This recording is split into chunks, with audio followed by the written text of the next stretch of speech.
Warga Palembang mengeluhkan minimnya fasilitas jembatan penyeberangan orang atau JPO. Hal ini membuat masyarakat kesulitan dalam melakukan penyeberangan jalan, salah satunya di Jalan Jenderal Sudirman, mengingat tingginya jumlah kendaraan yang melewati di daerah ini. Sobarudin, warga kilometer 7 mengaku kesulitan sehingga membuat terpaksa melakukan penyeberangan sembarangan. Hal ini dilakukannya melihat banyaknya masyarakat yang melakukan hal serupa. Ya paling nggak harusnya dibikin jembatan lah ya. Kalaupun memang nggak jembatan kayaknya susah kan, mungkin terhalang sama jalur LRT.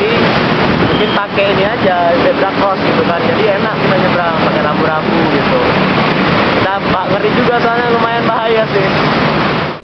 Ia juga berharap kepada pemerintah Kota Palembang untuk menyediakan JPO atau fasilitas penyeberangan jalan yang ditambah dengan rambu-rambu guna memberikan kemudahan kepada masyarakat.